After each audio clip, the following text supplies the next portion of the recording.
สาธุสาธุ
เป็นไม้สลักเนาะเป็นอัน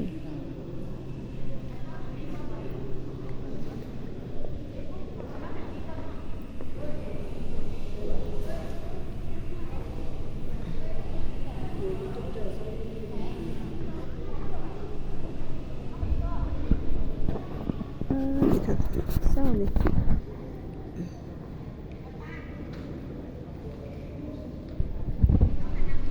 คนมาเที่ยวไล่เนาะ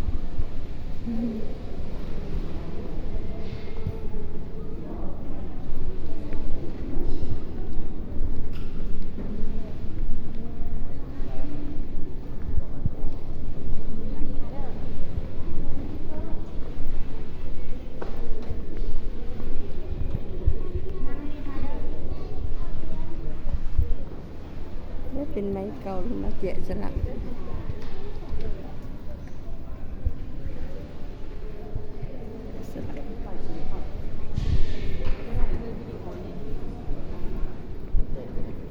อยู่เบื้องนั้นก็มี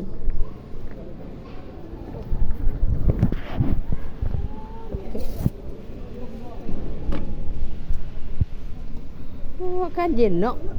ว่ามันลมมาแต่เช้าเก่งน่ะเก็บความเย็นได้ดีเนาะปันเนี่ยโอ้โห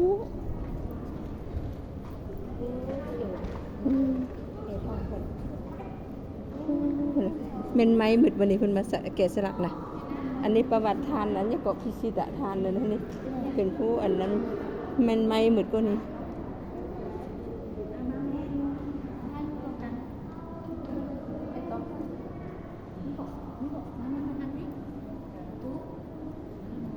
เป็นไม้เหมือนเป็นไม้ของเก่าเนาะ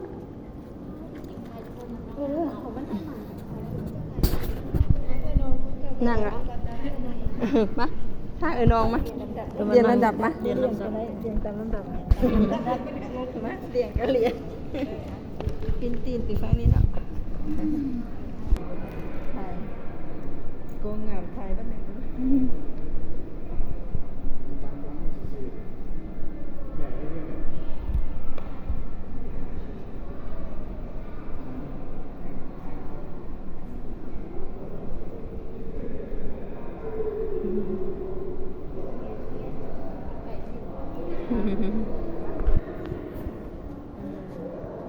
บันนั้นให้อันนั้นไม่ฟ้าไปอันทายไหม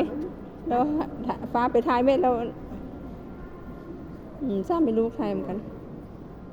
พออยู่คนที่พอ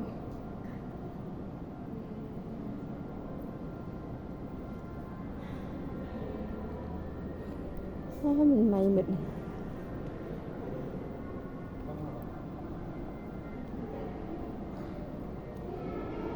เพิ่นไม่เหมือนเนาะเพิ่นมาเฮ็ดนี่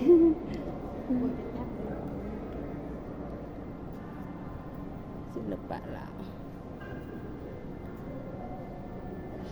มันไม่มือเพิ่นมาเฮ็ดอันนี้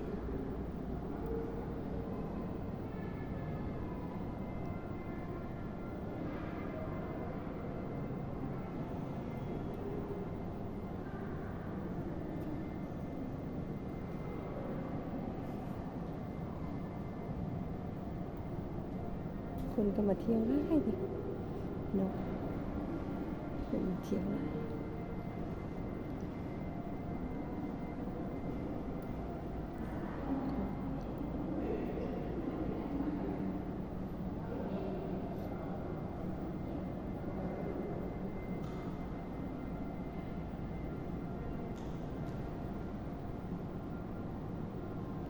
ไม่ไล่เนาะ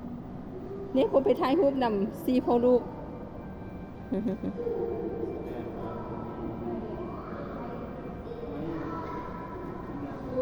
ไม่เหมือนเนาะ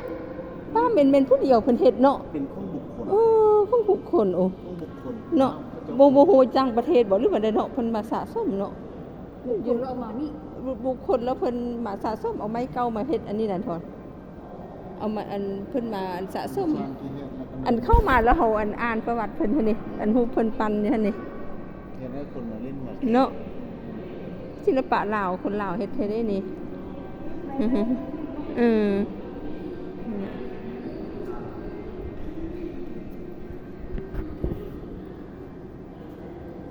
กวง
ว่าเป็นผลิต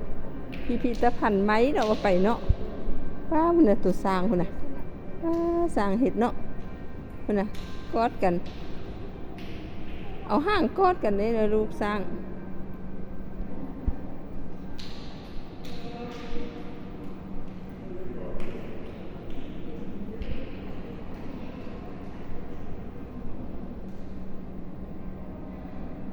พญานาค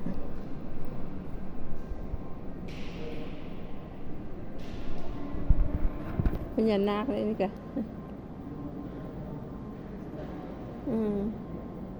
ไม่เก่าไม่เก๋แม่นแหละสร้างน้อยโอ้พรอันนี้